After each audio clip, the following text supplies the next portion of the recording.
శ్రమలు ఉంటాయి.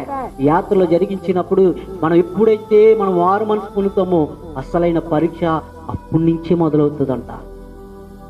అన్నవారు కన్నవారేంటి, అయిన వారేంటి, అన్నదమ్ములేంటి ఎప్పటి నుంచి మనకు వ్యతిరేకం తిరుగుతారా అంటే అప్పటి నుంచే తిరుగుతారు.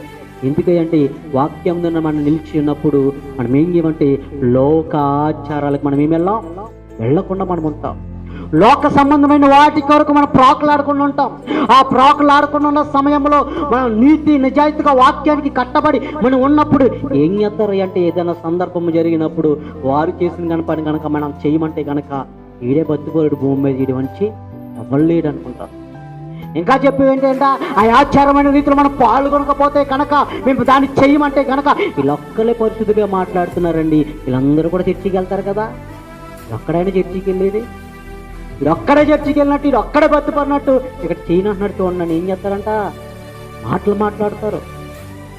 ఆ మాటలు బట్టి నీకేం కలుగుతుందంటే మనోవేదన అనేది నీకు మొదలవుతుంటది. అప్పుడు నీలో ఒకడు పెత్తనం చేయడానికి చూస్తూ ఉంటాడు. నీలో ఎప్పుడైతే ఆలోచన మొదలైందో అప్పుడు మరొకడు వచ్చేస్తాడు. ఎవడో తెలుసా? ఈ లోక సంబంధమైన వాడికి వచ్చి నీలో ఒక ఆలోచన వస్తే వాడొచ్చి 4 ఆలోచనలుగా చేస్తాడు. కానీ నీలో మొదలైంది ఒకే ఆలోచన, నీలో మొదలైంది ఒకే తలంపు, కానీ నీ దగ్గరికి ఆడు వచ్చిన తర్వాత ఏమైపోతారంటే ఒకదాని నుంచి 4 రకాలుగా మార్చేసి నీ విశ్వాస జీవితాన్ని పతనానికి తీసుకెళ్ళడానికి పూనుకుంటాడు. కాబట్టి ప్రియ దేవుని బిడ్డలారా, నీ అన్నదమ్ములు అవనండి, రక్త సంబంధం అవనండి, ఎవరైనా సరే కనుక ఆచారాల్లో పాల్గొంటలేదు నీ ఏమన్నా సరే దేవుడి చేతికి అప్పచెప్పేసి వచ్చింది.